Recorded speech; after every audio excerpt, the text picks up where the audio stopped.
Welcome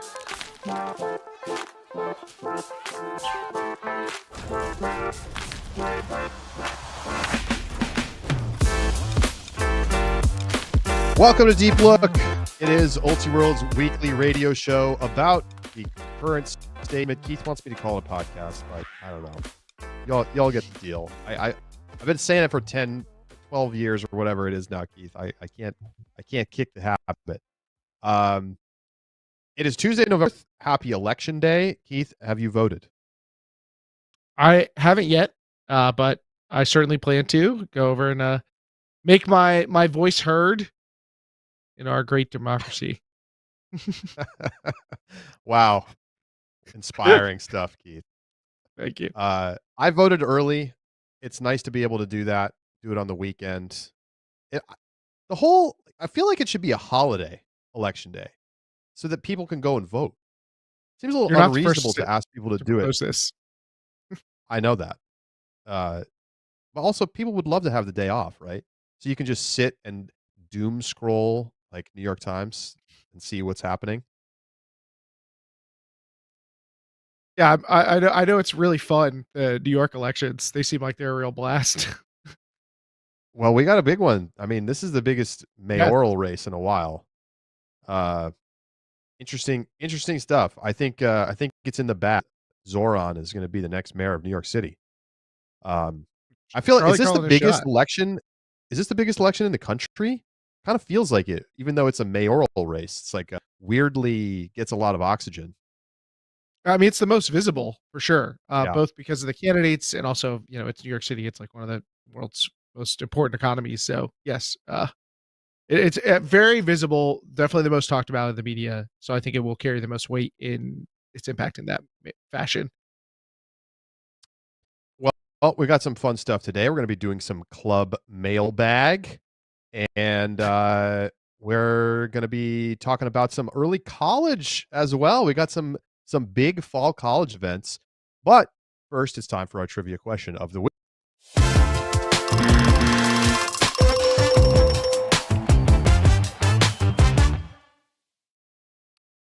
All right, Charlie, this trivia question of the week, this one is in honor of Ann Arbor Hybrid running the back-to-back in the club division.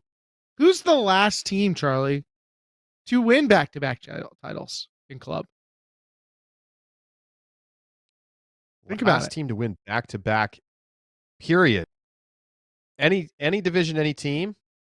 In club, as long as it's club. No, we're not, no college. Yeah. I know you're excited about the college season, but we're only talking club. Who's the last back-to-back championship? Think about that, Charlie, while I tell our folks about our folks about our friends over there at Breakmark. If you need to stock up for your team or upgrade your gear this year, then you need to check out our sponsor, Breakmark. They offer great gear bundles to save you money. And be sure to follow them on Instagram because it's their 20th anniversary. They're doing weekly giveaways over there on Instagram, so a chance to get some free stuff. And all you got to do is follow and comment. They've been adding awesome new products like their new sleeveless hoodies. I think I need to get me one of those. Some tights, crop tops. That I'll get Charlie one of those. Plus, they've dropped the price of their jerseys down from $60 to $35 for sublimated jerseys. That price is locked in only through the end of the year, though, so make sure to visit breakmark.com. Get that deal while you can. Charlie, if you get this right, I'll get you a crop top. If you get it wrong, I'll get you 2 crop tops. What do you think? Who's the last back-to-back Does that champ? imply that me wearing a crop top is a negative for the universe? I mean, you got to wear it on the show. Oh, God. All right. Well, first of all, it's not from the men's division. Okay, back winner in a really long time. We haven't even had a repeat winner in a really long time. Revolver becoming the first team to repeat since 2015, I think it was. They went back-to-back back at the beginning of the 2010s. In the women's division, I think the last team was Scandal in like 2013, 2014 times, which is kind of crazy because we've had obviously some really dominant teams, Fury and Brute Squad, but they haven't been going back-to-back. I believe the answer then comes from the mixed division. It's not Dragon Thrust. They were the three-peat a while back, but I believe it is Philadelphia Amp, Keith, that has gone back-to-back in, 18, 19, something like that? Charlie, nailing it. crop top this man up. Amp in 2018, 2019. You did, however, you did hurt yourself by further discussing some of the incorrect answers you weren't going to pick, because you were definitely wrong about the women's division, where both Brute Squad and Fury have repeated since Scandal did back in 2013, 2014. Okay. But I for whatever reason, that doesn't stick in my mind. Still, Amp is the right answer. They beat out that Fury repeat in 2017 and 2018 by a year. So you did get it right. The mixed division, home of back-to-backs, I guess. Yeah, and we got the back-to-back hybrid. Could they go for the three-peat? They got to be the early favorites.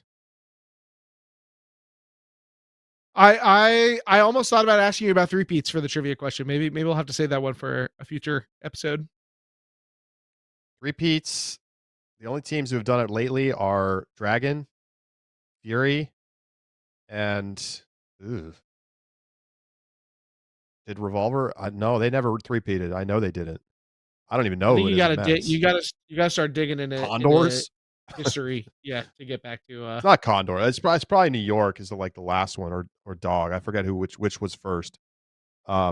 Anyway, another conversation for another day. College season is not officially here. Of course, it doesn't start until after January 1st, but the big tests of the fall are here. The Classic City Classic down in Athens, Georgia, truly one of my favorite tournaments to go to. It's been a couple years for me heading down there, but I always enjoy the crisp weather, getting a coffee, and filming some College Ultimate. And now you can watch it live. We're live streaming CCC yet again here in 2025. It's coming up this weekend. So let's take a look at the schedule. Keith, this tournament has gotten increasingly stacked, and look at this lineup. I mean, this is UBC is coming out to CCC. Are you serious? Like this is no joke. Feels like an early major, despite the fact that it won't count. That is by far the entry that's most surprising. What is going on? Why is UBC going to Georgia in November? That's just unheard of.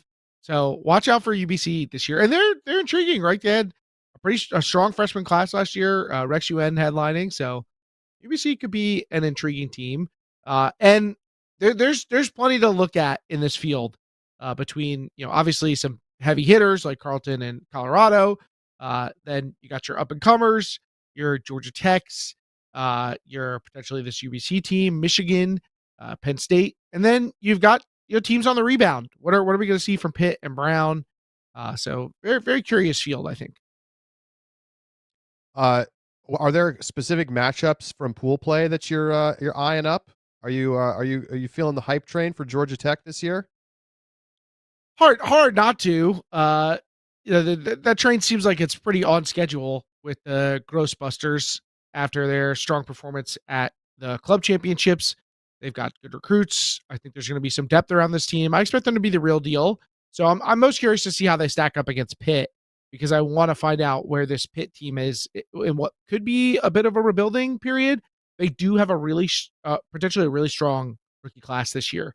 So that should be a good test for both of those teams to see where they're at. That to me is potentially one of the most intriguing matchups. I don't know what we'll get out of Penn State, Michigan. That's the other one that draws my eye. This Penn State team has a lot of returning talent. So does Michigan. Michigan, one of the stronger recruiting classes in the country last year. They have Aaron Bartlett back. His participation could be up in the air. I wouldn't be surprised if he's like, I'm going to take this one off, or I'm going to take it light. But that could be a differentiator for how strong this team's going to look. But those are two teams that I'm curious about where they will stand as well. Yeah, and even down the board, some of these bottom seed teams, are they going to have bounce back years? Wisconsin, Wilmington, pretty disappointing for Wilmington last year. Where will Brown be? Are they kind of donezo? Are they going to come back and be a nationals team again? Obviously Carleton is the favorite here. Carleton, Colorado, just the talent pipeline continues for these teams. I mean, Carleton is just going to be disgusting this year, Keith. They again have a nasty recruiting class after last year's all-timer level recruiting class. Colorado returns a lot of their talent. They're going to maybe make semis, and honestly, they might open the season as number 1 and number 2 in the power rankings. So a great chance to get an early look at those teams. But it's fall, so they could even lose games. That wouldn't shock me. But I do expect by the time the spring rolls around, these two teams to be in a class of their own compared to the rest of this field. You wanna lay down some picks real quick here? Who's winning this thing? Oh my gosh, we're making fall picks. These are casual picks designed to show that you don't know college ball, and I do. Okay, cool.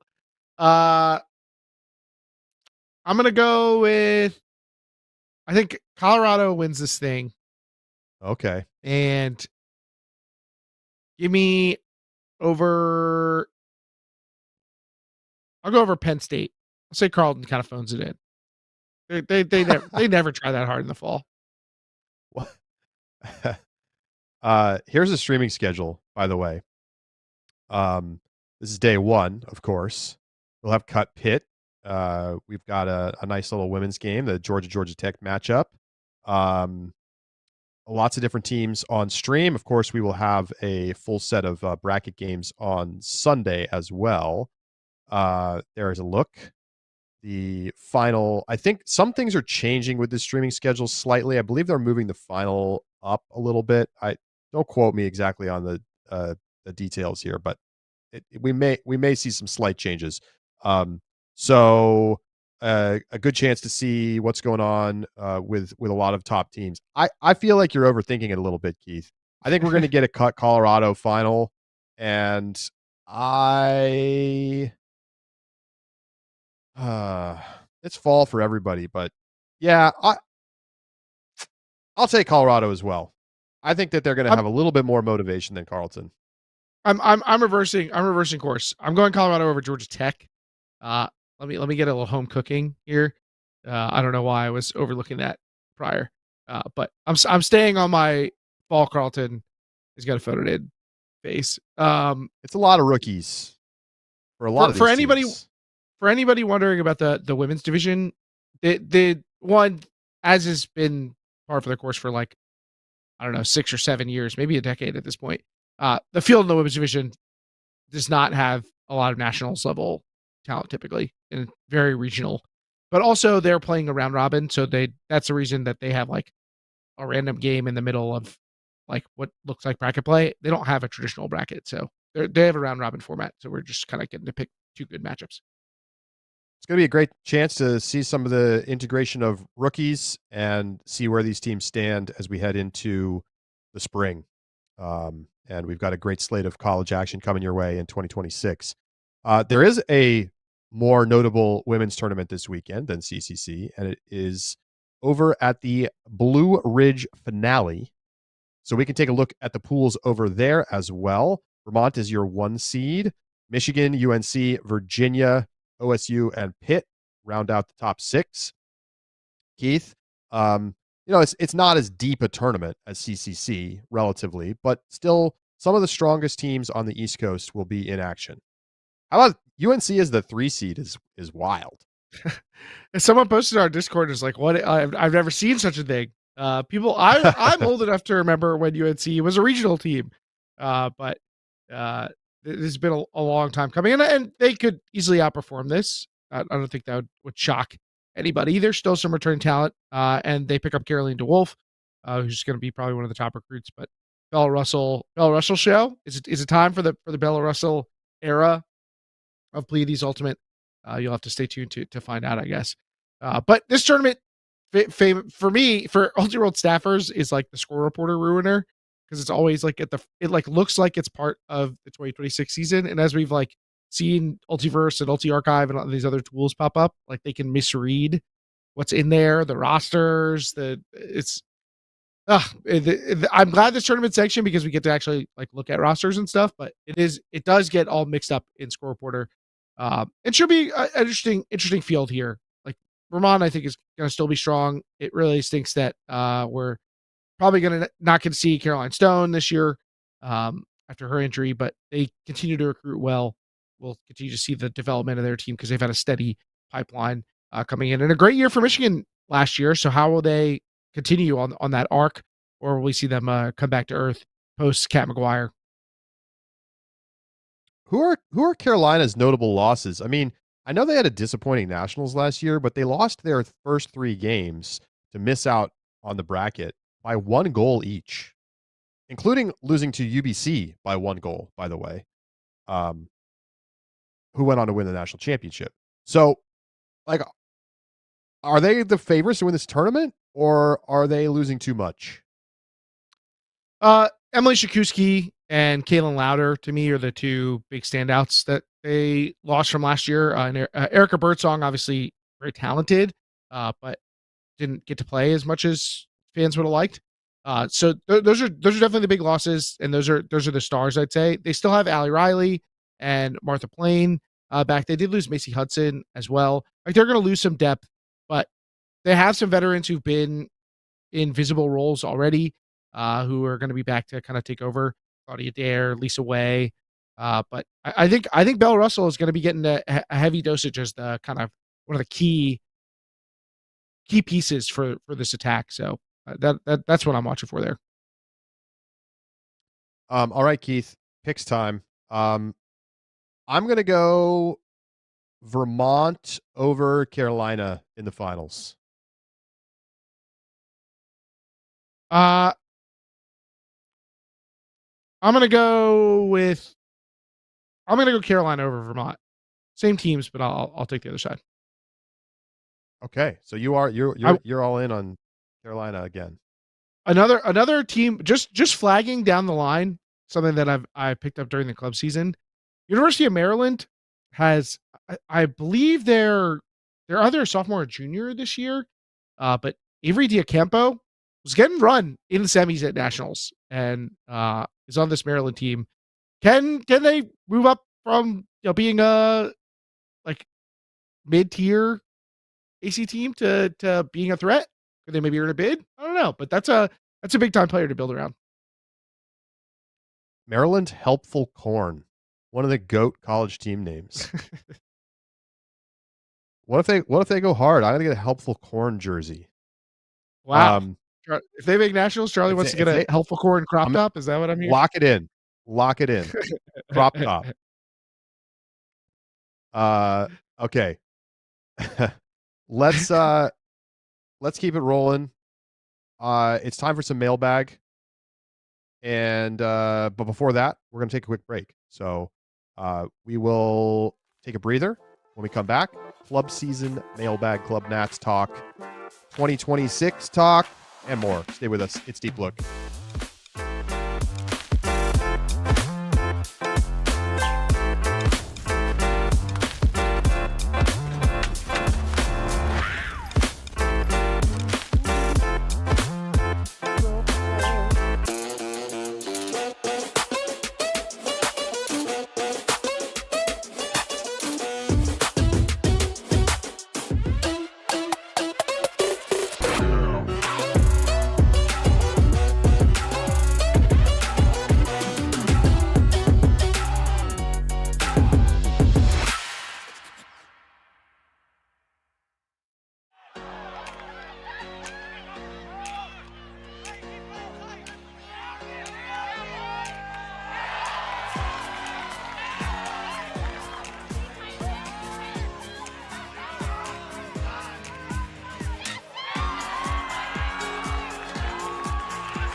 Yes, we're back.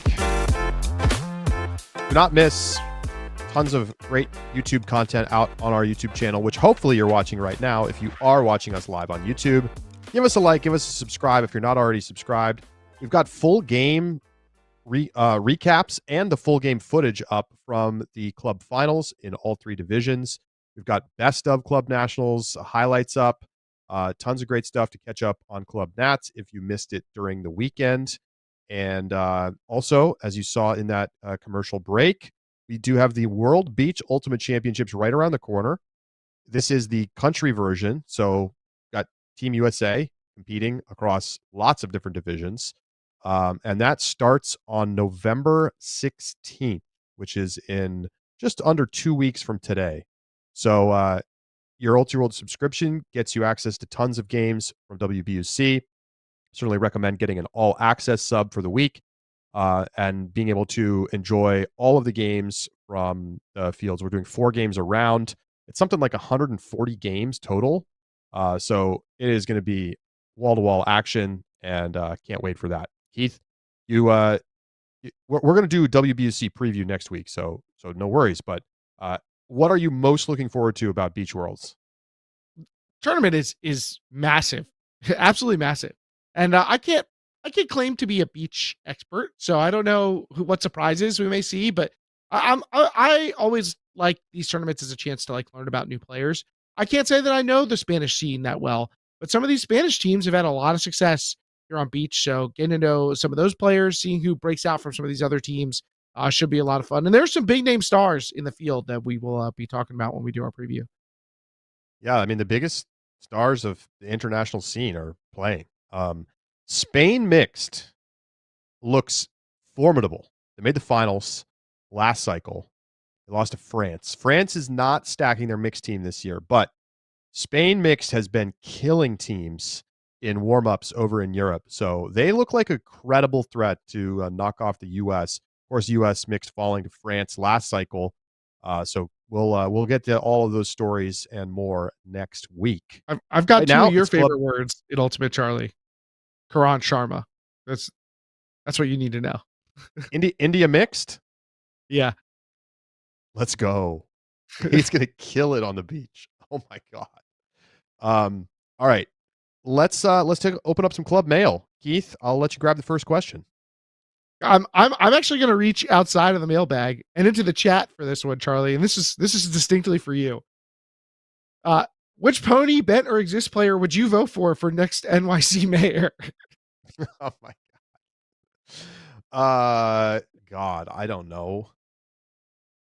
How am I supposed to be able to identify mayoral candidates from the Frisbee teams? Who was the best overall player amongst those 3 teams? Is it Jolie Krebs? Like relative to their division, was it Gina? Gina's probably not eligible to be the New York City mayor. I don't know what's your requirements to be New York City mayor. Big forehand. That's number 1 requirement. Cannon. Yeah, I'll go. Look, JR's got Ivy League bona fides. I don't know if can.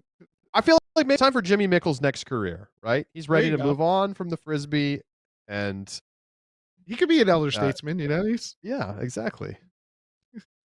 All right. Let's get to the next mailbag question, Keith. All right. So let's talk about a topic that I feel like comes up every year around nationals. Charlie, is it time to expand the size of nationals? Should nationals have more teams? Okay. Keith is not following the rules, so I'm gonna hold that question off, and I'm gonna do what our producer wants us to do, which is ask the questions in the order that she asked us to ask them, Keith. So I'm gonna ask you: are Machine and Brute's international players going to stay with them at Worlds, and how does that change their outlook at the WUCC next summer in Ireland? Well, I am not expecting these players to play with their American teams if their international teams are present, which I believe they will be. I would need to look to see exactly who qualified, but I would expect most of these players to go back with their team. I certainly think that uh, Don Marais and Sofiane Bontemps are going to play with Mooncatchers. And I would think that Lefka's a little more of a question mark. But I would expect the Colombian players to play with their club teams at Worlds.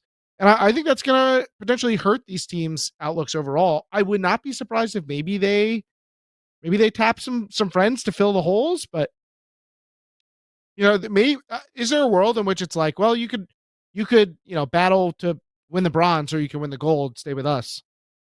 Maybe, but these players seem like they're more visiting Machine and Brute, and their home clubs are their home clubs. That's the sense that I get.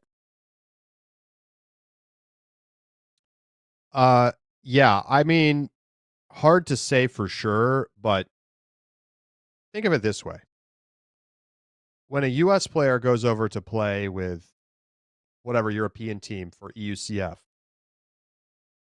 do you think they're going to play with that team at Worlds if their American club team makes WCC? No. So it's exactly the same. Like I am my baseline assumption is that they will not have any of their international players, assuming that the international teams that those players play for are going to be at WCC, which for the most part they are. So I'd be shocked. How does it impact their likelihood of winning? I mean, I think it definitely decreases. I mean, both Machine and Brute rely a lot on those top international players. Levka was Brute's best player. Obviously, Don was Machine's best player. They could still do well. They could still make semis. But I don't think they're going to win because I do think that they lose some of the most important pieces on their rosters.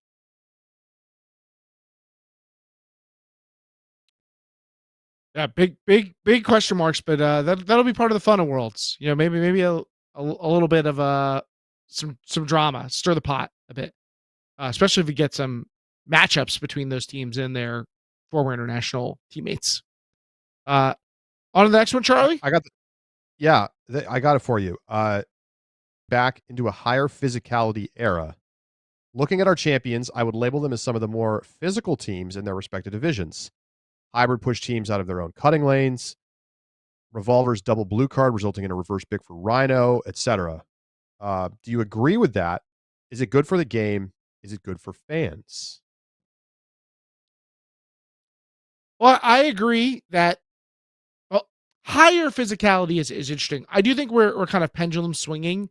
I think in the 2000s was extremely physical, borderline violent, especially in the men's division. And I do think that level of physicality maybe wasn't as present in the other divisions, but we moved away from it, and now we're coming back to it, especially as small ball has kind of taken over. I think physicality is like one of the tools in the defensive toolkit to try and slow down that type of attack. And in some ways, I kind of think it's necessary. So I do agree with the premise that right now the game is trending more physical. Is it good for the game, and is this good for fans?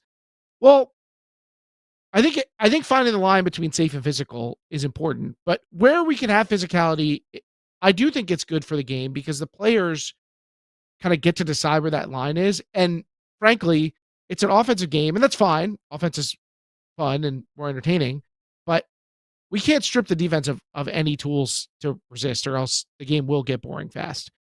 If nobody can play any defense, then it's just not going to be interesting to watch. You're just waiting for somebody to have a throwaway. So, is it good for the fan? Yeah, probably, because I think it makes for more compelling gameplay. Obviously, it comes with some risk.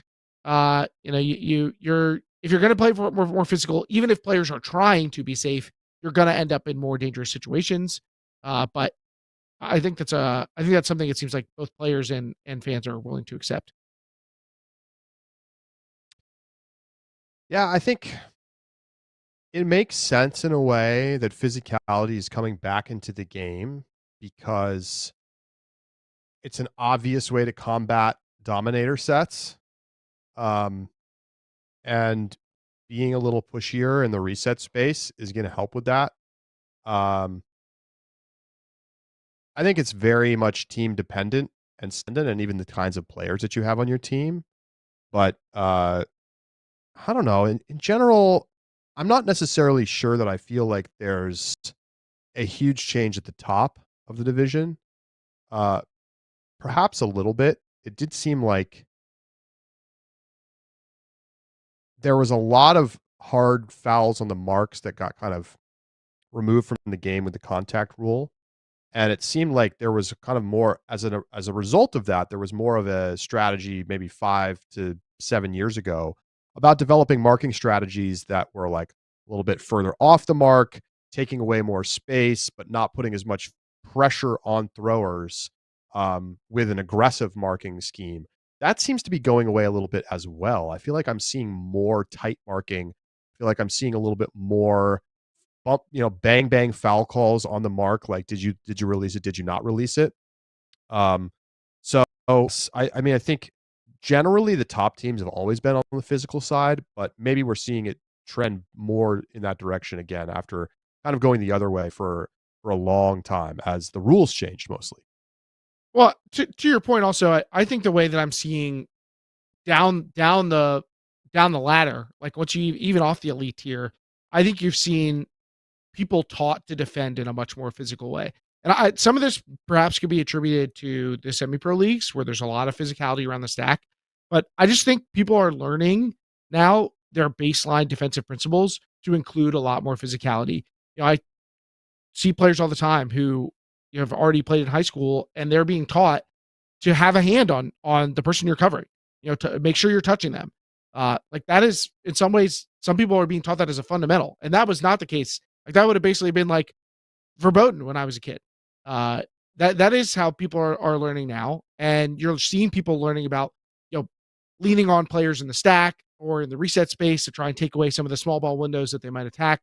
So I think physicality is being taught throughout Ultimate right now in a way that it maybe wasn't years prior.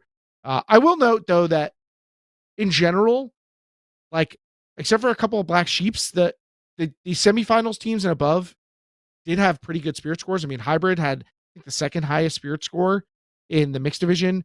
The Revolver, Machine, Pony were three of the higher scores in the men's division. Brute and Fury were, I think, the bottom two in the women's division. But Scandal won the Spirit Award. So Brute and Fury were definitely very physical. Yeah. And we saw that play out in the final. We saw a lot of foul calls, a lot of contact. So those teams seem like they were okay with playing physical, but maybe not. Maybe everybody else in the division wasn't in agreement because their spirit scores are not good. Well, remember the USA committed violence against Colombia in the women's final of the Worlds. Mm. That's I do remember that. Not going to take the bait there. Okay. What's next, Keith? All right. Our next one. So success means different things for different levels of the nationals field. How many teams end nationals feeling like they were successful? A process question for you, Charlie. Wow. Sort of. Gosh, that's so team dependent. I feel like you could go team by team and assess whether you think that they felt successful or not successful. Because for some teams, making the bracket, even pre-quarters, and is success, right? If you're a 4 seed in your pool, you're probably thinking about that. For some teams, it's winning a game at nationals. For some teams, it's championship or nothing. For some team, everybody's going to have, even if they won't admit it, I think a lot of players and teams sort of tacitly have this is what we think we're capable of level in their mind. Because I think teams are realistic. They know that most teams at nationals don't go in thinking we're going to win. Now, maybe they say they're going to win. Maybe they, that everybody pretends that they're going to try to win, but they know deep down that they're not going to win because they're just not good enough. And for them, maybe semis would be a great achievement. I would say probably, I feel like a good baseline is that like 75% of teams feel satisfied with their performance. But maybe it's 50%. I don't know. Yeah, I feeling satisfied versus like feeling like, oh, we had a great weekend or great tournament. That I think are slightly different, and I think that there's probably like between 3 and 5 or 6 teams that would say they had a great tournament in each division. Um, I think this year we felt like we had a lot of title contenders in a bunch of these divisions, and that's going to lead to a lot of teams feeling disappointed. Um, but I do think that they're a team. Like you think of like Pac-Man, they got to feel like they had a pretty good tournament. Sure. I already talked last time about MHT. I don't know what to say about their tournament, how they feel like they did, but like Slow, Lawless, they probably feel pretty good about how their tournaments went. Meanwhile, Disco Club, like, kind of a disaster, right? Considering the Yeah. expectations out of the regular season. Like Bent probably feels horrible, even though they arguably got to the level that they were expected to reach. But like when you're in that game and you're capable of making the semifinal, and then you lose in the fashion that you did, it's too gut wrenching, right? So they're going to feel awful, even though they played well. Definitely. I mean, that's the only game they lost, but it was the one they needed the most. So it's probably hard to square that And if you're Bent. here's an interesting one. How does Molly feel about how they did? They obviously played better than the regular season. They made it to semis, but they didn't make it to WCC. I honestly, I think they probably don't feel good because I think that they know they were underseeded. They felt like everybody was selling them short. So I'm sure were happy to rub it in people's face, but ultimately, I think they thought of themselves as being a top 4 team, and so making semis is kind of like what they meant to do, and they made it harder on themselves by struggling a little bit in pool play and having to have a longer road and being unable to finish games effectively.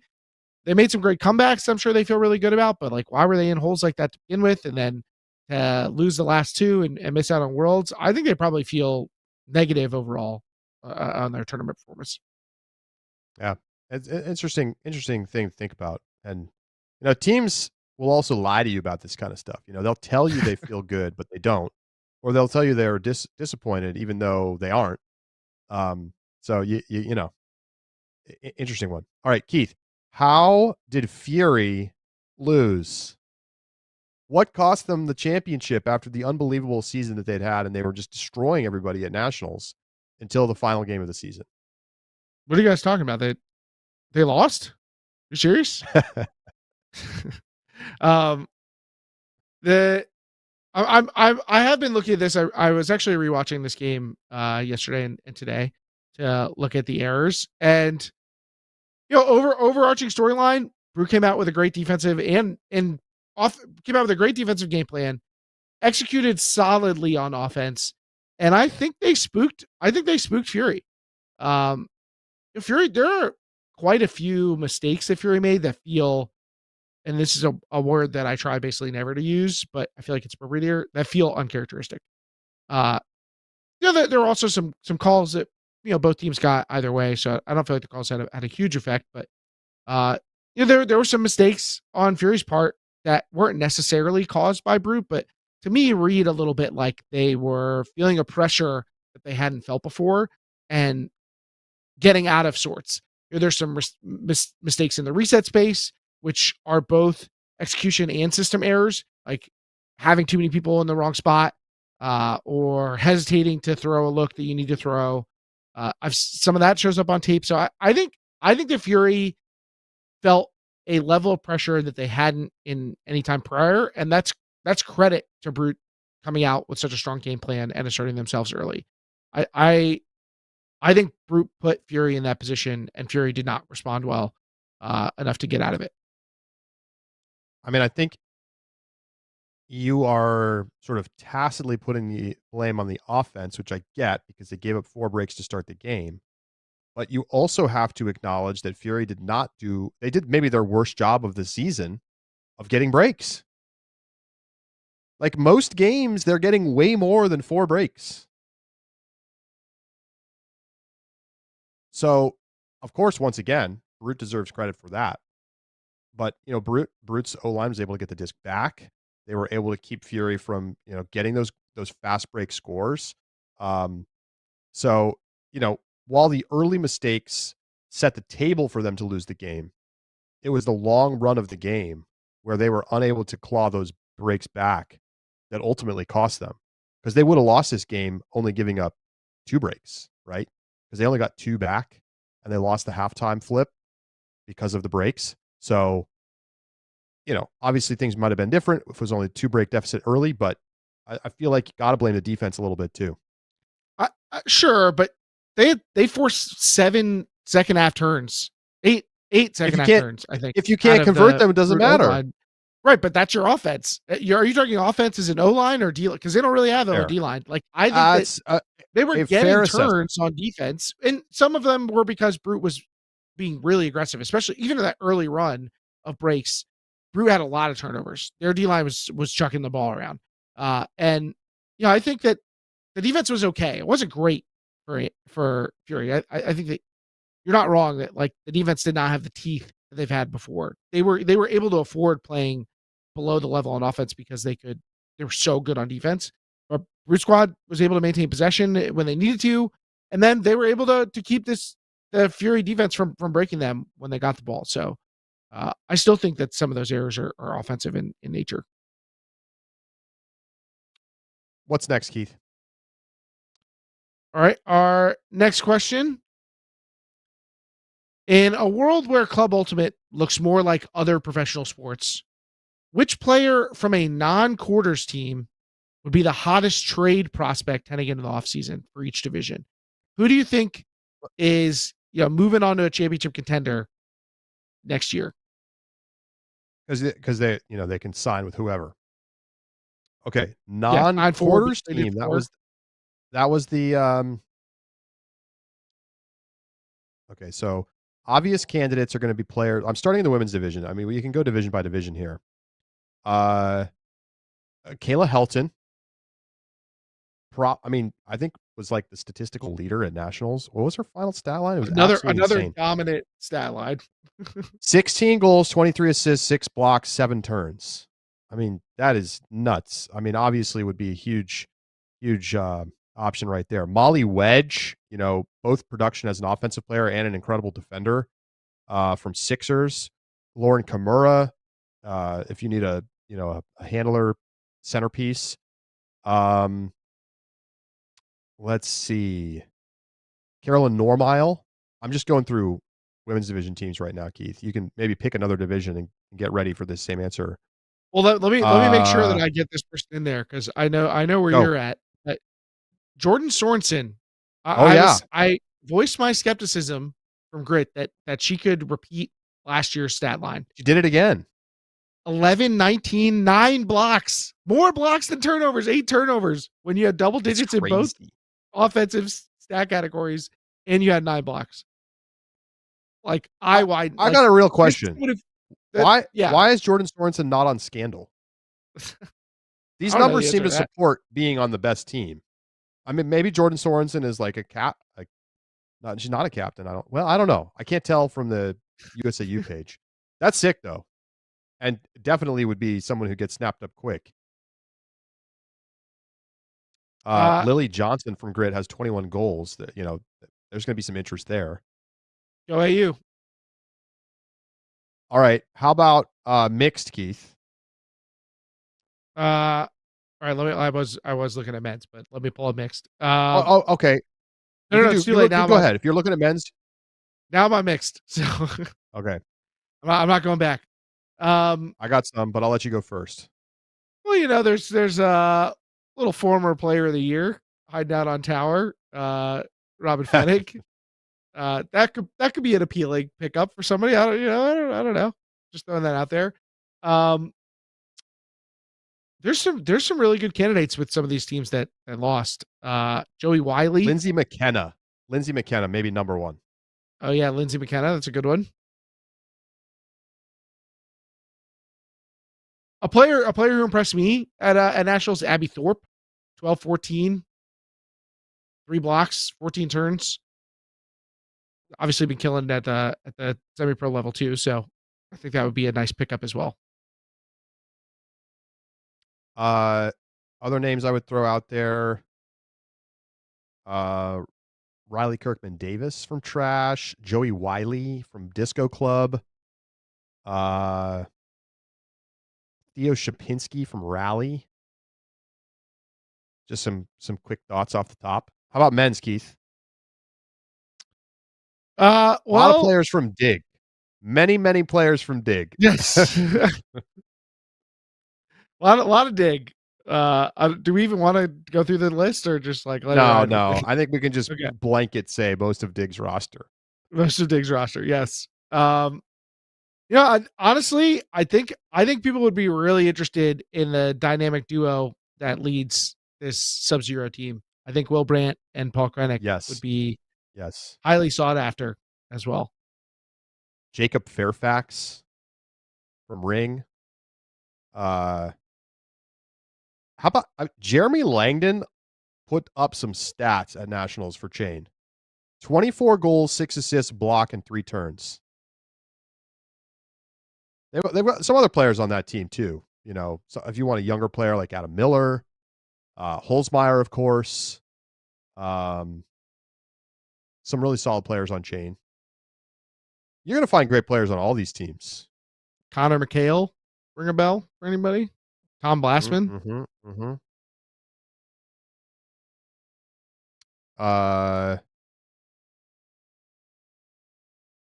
Let's see. Yeah, I mean, I think that's probably the biggest names.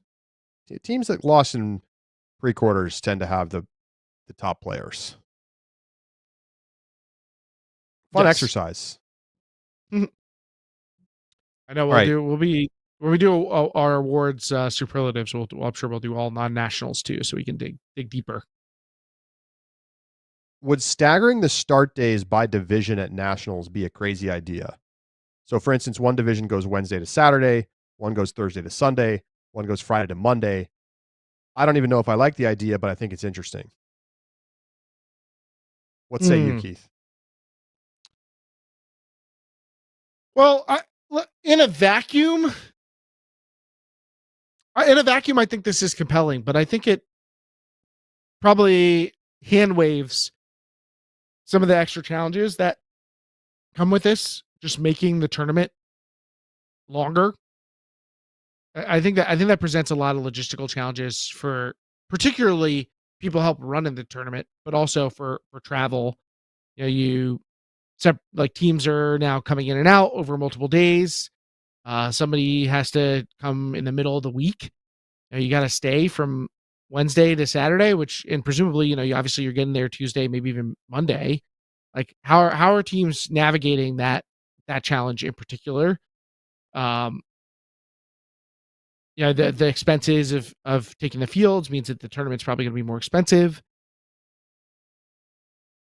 I do think that players would scoff a bit at the disconnect, like not just being aligned and hanging out and having the one thing. But that to me maybe is more of a I don't like change sort of human reaction than necessarily like, oh, this is substantially worse. I do think the idea of like being able to like I is the one that goes first. Like let's say the men's division is Wednesday to Saturday and their semis are on Friday when one division's like still playing and the other division's just starting. Like who's watching? They're now that teams can't watch each other. Like who's filling out the fans for the finals and the semis? Like are they just playing all day? It's tricky to figure out exactly how it lines up logistically to me. Consider this. Let's just play Wednesday to Saturday and have nighttime finals. It would be wonderful. Yeah, no, I don't like this idea at all, to be honest. I don't see what problem it solves. It's like, theoretically more total games will be streamed, but there's too much changeover. Like people wouldn't, as you said, people wouldn't be watching the finals of the other divisions. You would have this, you'd be very distracted watching finals from one division instead of watching pool play from another division. It's complication for no obvious gain. What's next?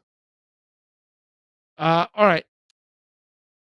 Should USAU rules allow for the use of video footage? Video footage. That's what I'm trying to say. Video footage to assist with in-out calls and strip calls. Most other sports use video technology to assist with these types of calls that are kind of bang bang, as we would say. Uh, I'm adding that myself. And watching slow mo replays is enjoyable as part of the broadcast. Could avoid some of the controversies of years past. WIF-DIF rules allow players to review video footage. It's odd. It was odd this year when there was an observer in the commentary booth, but they couldn't overturn a call after seeing the video replay. Charlie, what do you think? Do we Well, need video replay in USA Ultimate Rules? I feel like I've been asked this mailbag question like 100 times, and my opinion has not changed. Okay, here's my opinion. If you want to let observers make this video review decisions, that is a huge leap away from how we treat the game right now, which is that players kind of control the calls in the game, and then observers make a ruling, if they're asked to. Now, if you want to let them have an observer in the booth, then when are you doing that? Are you doing that for all games where there's video coverage? That requires an observer to be just sitting watching tape. I don't think that's a realistic solution. I think what makes more sense is that we have a video board at the showcase field at Nationals. And I don't know why we don't have that now. Like sometimes they have this, sometimes they don't have this. I don't know why we don't have it at Nationals. It seems like we should. And if we had it, then we would just send the broadcast feed down to the field and they could watch the video and they could look at it on the screen and they could make the call. And it would definitely help these calls situations. And every time we're at tournaments where there is a video board and we use it, it improves the outcome of calls, makes it more efficient, and it makes it more fair. So I don't and like the rules already basically allow for this. So I think we already have the solution, and USAU just needs to spend the money to have the video board at Nationals. Right, because it's dangerous. Like if we just let you use whatever videos around, now you're going to have teams with somebody pretending to video the game, but they really are just using Sora AI generator, and they're like, generate so and so is out of bounds on that line. Sora spits out a video, and you're like, look, they're out of bounds. Come on. Remember the Khalif taking video from the sideline and like having the replay review, like running onto the field to show everybody? That was crazy. I still feel a little weird about having some rules that are for some games that aren't necessarily for other games. And I get you don't want to just like say, okay, we have a tool that can help us achieve more accurate outcomes. Why not use it just because we can't use it for every game? I get that. We have some games that are observed and some that aren't. So we're already there. But it does feel weird when you're watching the replay and like a call is a little obvious and could be solved by replay. There was that one call. There was the like Bansfield in and out where his hand and his foot like basically hit at almost the same time. And only when you went like frame by frame could you tell. I don't know that we need to be diving into that. If the human eye could not possibly detect the difference, then do we really need to argue about it? No. But that's my point. Like, do we really want to stop the game and do VAR style replay review? Because then the observer needs to see a bunch of different angles and there has to be a whole new set of rules around like what constitutes an overturn or like how do they come to a decision. If you just let there be a video board and the players can look at it themselves, then they can often just determine these rulings themselves. Now, if you want to say observers on the field are also allowed to use the video replay on the video board to help inform their decision, I would probably be okay with that. I think having a booth observer is probably like too much of an additional step and also is going to slow the game down a lot in a way that's probably not necessary. It's like we already have this do-over impact in Ultimate. Like, wow, I don't think we need to get too crazy here. On the really bang bang plays, they send it back. There was a really good send it back, I thought, in one of the finals. I don't remember which one it was now, but it was like a super close bang bang play. Was the women's final? It was like a simultaneous offensive and defensive catch. And they said send it back. And I was like, yeah, that seems right. How much do you think like 10 Boston Dynamics robot observers, do you think? How much would that cost? You're over here talking about Sora AI for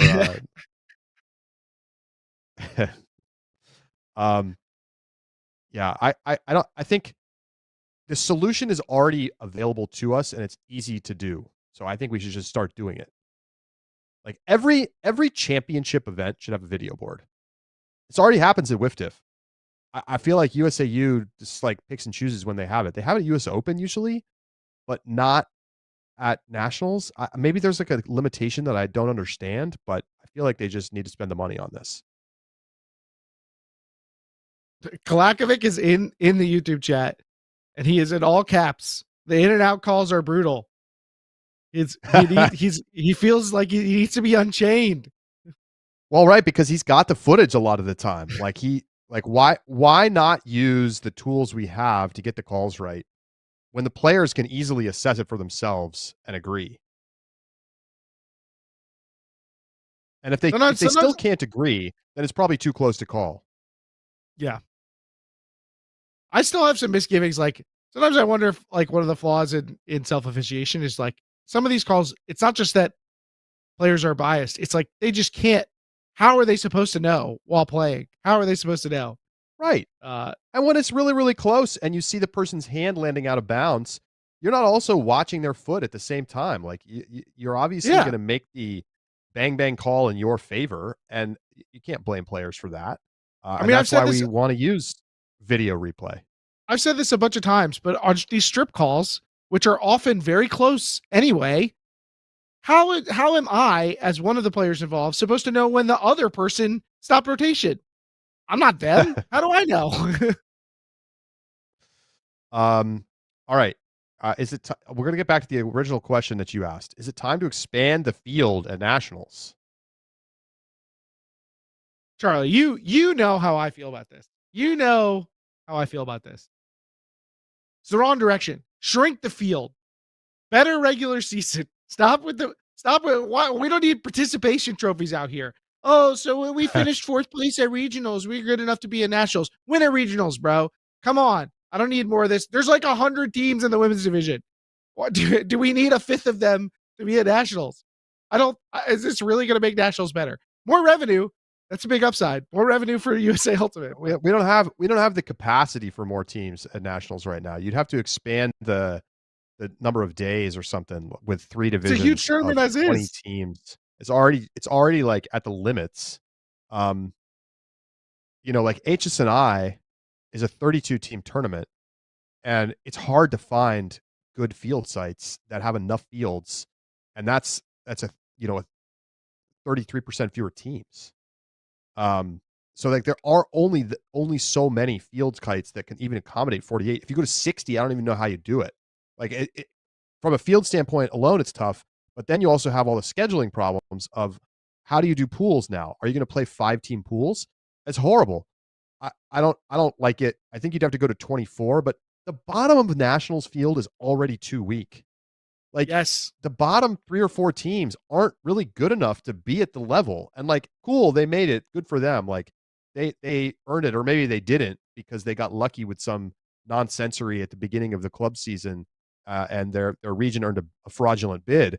And it's like, I'm glad you're here. It's cool that there are teams that get the opportunity to play at nationals, even though they don't really have a chance to win.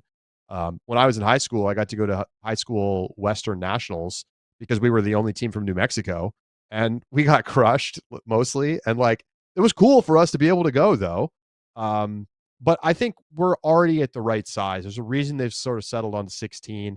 I'm not sure I agree with you on shrink the field.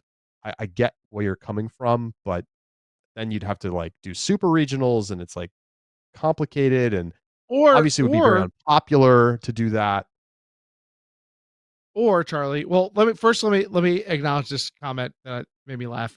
With more teams, they could have the revenue to afford that video board.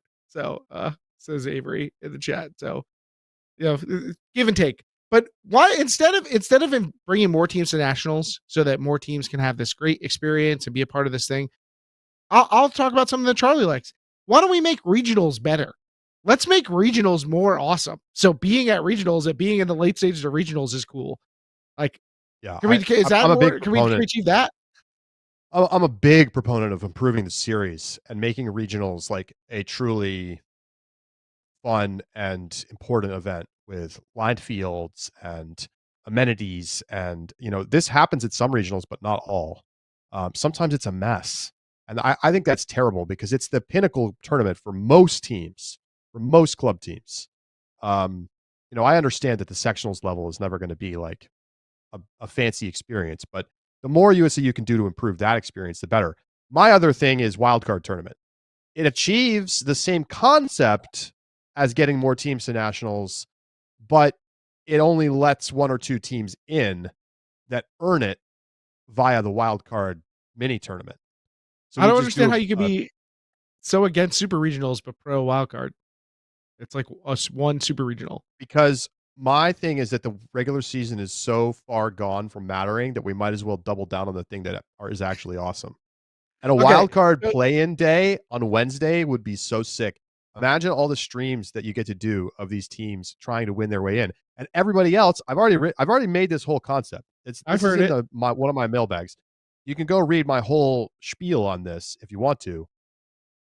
The idea is that all of the other teams plan to be in San Diego for the weekend anyway, and they're just on vacation. And if you don't make it into the tournament, then you automatically get like VIP wristband. You get to go hang out at the tournament the whole time. You get free food and drink or whatever, because you want to incentivize these teams to actually come and play, even though that 80% of them aren't going to get in. And then you have all these fans at nationals. I think it would be a huge win-win. I see the vision, but the logistics of it. We got to make nationals more fun before I feel like teams would sign up to do this. To like risk just having to be there. Also, imagine the Tim Shock analysis on the winning rates of the teams that played a full bracket the day before nationals. Yeah, they're going to get smoked, but like that's okay. The thing is, Keith, Yeah, I get they probably were anyway. the best wild card team is probably going to be better than the bottom 2 or 3 teams at nationals.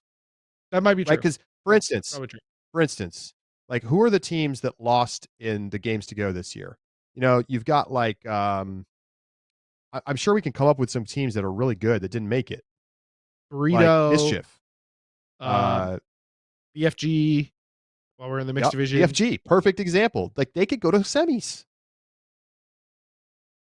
It's like a backdoor opportunity if you get upset at regionals.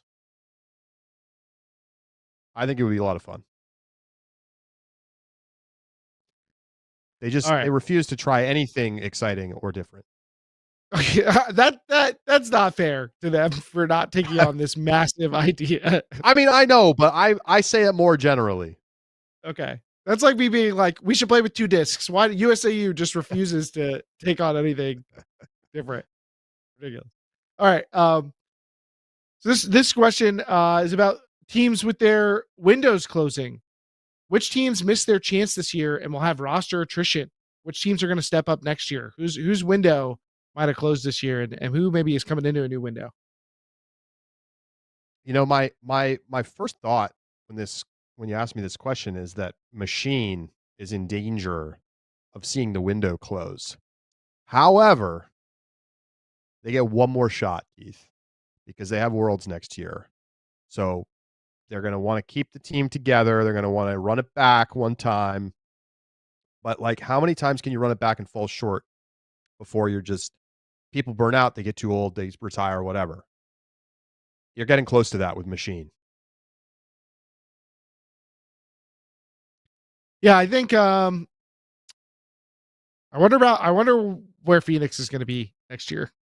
We know that they're losing some pretty serious talent. We know that North Carolina women's division scene has been in a bit of flux below them. We've seen the rise of Toro take away talent from the women's division. Obviously, we had already talked earlier in the episode about UNC and their struggles. Like, are they going to keep putting talent into this Phoenix program? I wonder about where Phoenix is going to be at. Big players leaving town. Yeah. I don't know that they ever really had a championship window all the way open, but their time as like a top team at nationals seems like it might be coming to a close. It's hard to say that, but it might be true.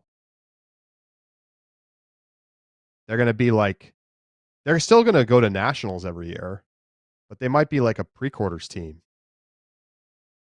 instead of like a knocking on the door of semis team. Yeah. I think it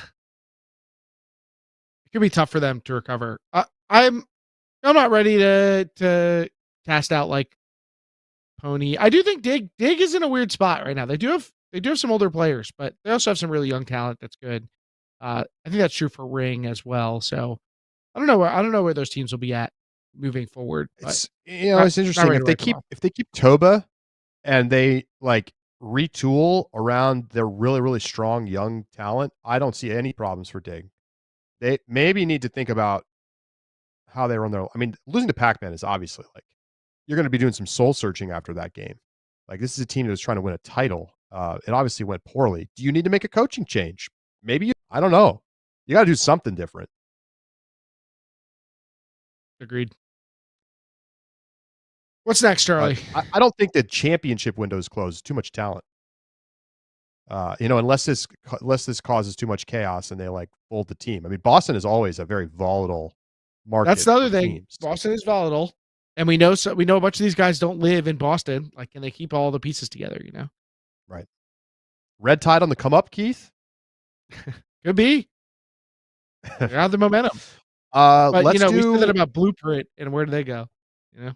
Let's do one more, and then we'll get folks ready for our sub bonus segment where we're going to be reviewing our picks, talking hashtag the game, talking the Beat Charlie challenge, breaking down fantasy picks, all that good stuff.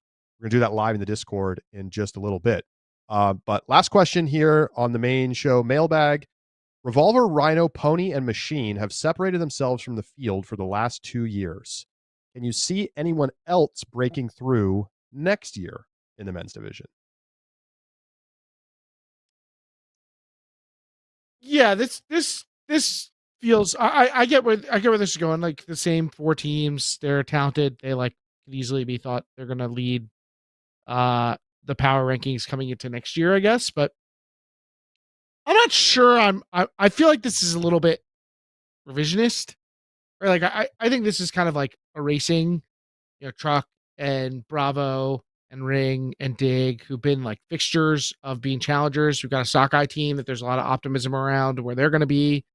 I'm not yet afraid that we're going to have a dynasty. Although I will say, it is a little hard to see a title team coming from outside of this group at this moment. But we're a long way away from 2026 season. Yeah, I mean, you look at the other quarters teams, and plus Dig, right? So Pac-Man, Truck, Sockeye, Bravo, Dig. Like the collective odds of one of those teams making semis next year in place of one of the 4 teams that has made it the last 2 years has got to be like 75%. I mean, I just think that it's hard to keep running it back. And like, yes, those top 4 teams are super talented, but we're going to see some waves of retirements. How does Pony retool for next season? I think they're still going to be quite good, but are they going to be as good? Revolver, I feel like, is going to be our new overlords again. I mean, they seem so talented. Yeah. I like, if Rhino keeps everybody together, I like their chances to continue to do well. Machine is a little bit more of a question mark for me, especially like double peak year. That's always a weird thing. Will they have Don? I think that's a big question. If they don't, I think it definitely reduces their ceiling pretty substantially. Like he was by far their best player this year, by far. And what's going to go on? What's going to happen with Joe White? Like that is a huge question for me, and what that future is.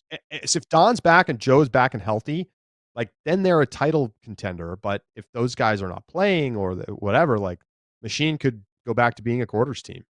A lot of question marks for me. I don't feel like the men's division recent history tells us that things are never stable. Yeah. Before 2024, like before we had the back-to-back semis appearances, only one of these 4 teams was in semifinals, right? Right. Revolver lost in quarters. So did Rhino and Pony. Only Machine was as 3 straight. So like these things change, Let me note, it won't take much for Sub-Zero to suddenly look like a semis team. All they got to do is get some of those Carlton kids to play with them for the summer and keep the core together. That team is not that far away from being knocking on the door of semis. I really mean that. And just like there's a lot of talent. A couple players could like let's imagine Bravo gets their Colorado core together, and then next year it's like Nate DeMorgan's playing with us, and we picked up and Brooks. Elliot Bonet. And then we get Toby Brooks back, right? Like Ryan Shigley comes over from Sockeye. Like it's really easy to see how things shift. A couple of good pieces to any of those quarters teams, and they're knocking on the door. Absolutely. All right. That is going to do it for the main show. We don't have a specific mailbag question of the week because we just did mailbag. So that's going to wrap us up for today. Thank you for being with us. Join us for our sub bonus in just a couple of minutes over in the Ultiworld Discord, which you get access to with any level of Ultiworld subscription. And if you're not in the Ultiworld Discord, let me tell you, you're missing out. It is the place to talk Ultimate Frisbee on the internet. So much fun. And we're going to be talking fantasy, game, Beat Charlie Challenge, picks, and more. For Keith Raynor, I'm Charlie Eisenhood, signing off on this Tuesday, November 4th. Go vote if you haven't. We will talk to you next week right here on Deep Look.